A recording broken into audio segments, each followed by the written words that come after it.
Hey, are you ready to do a whiskey quickie with Heaven Hill bottled in bond? Let's go. Hey everybody, thank you for joining me for this whiskey quickie review of Heaven Hill bottled in bond. Let's have a look at the bottle. It says bottled in bond under U.S. government supervision. Heaven Hill, 100 proof, 50% alcohol by volume, Kentucky straight bourbon whiskey. It says this bourbon is 7 years old. Now, by regulation, bottled in bond means it has to be minimum 4 years old.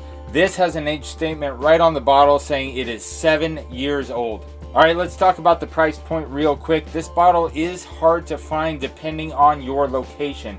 So even though I got this bottle right here for $40, I've seen it usually for around $50. I've seen it at local stores for $65.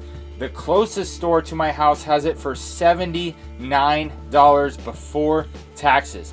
So let's not waste any more time and get this poured up.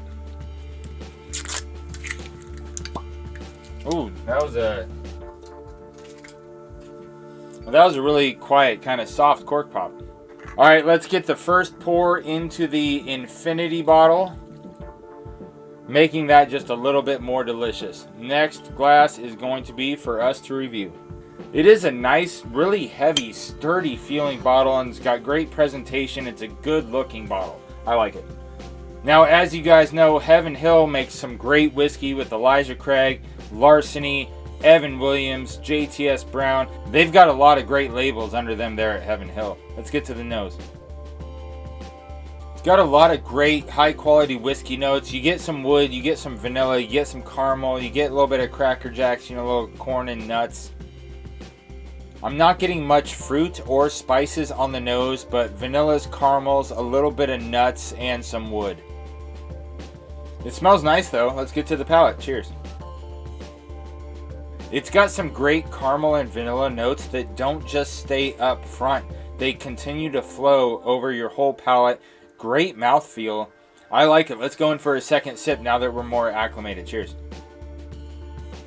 It's got a really smooth, and what I mean by that is like a balanced flavor profile. There's no sharp spikes in any direction. It's not super complex. There's nothing that really stands out more than there's caramels, vanillas, and wood notes.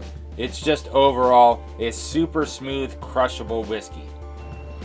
So now we got a huge guy theory and a serial crusher theory. Top notch.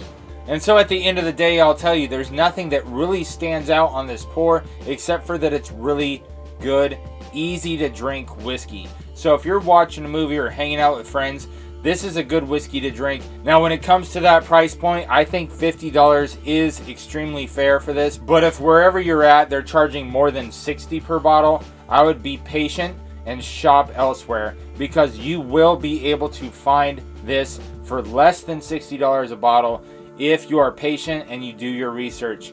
Go online, look at a bunch of online stores, see if you can get it for cheaper than $60, because I think it's well worth that, but I wouldn't pay more. Thanks for joining me for this whiskey quickie review. Make sure you hit that subscribe button, that way you get notified next time a new release drops, and be on the lookout because we got a lot more coming your way. Earn, protect, enjoy. Cheers.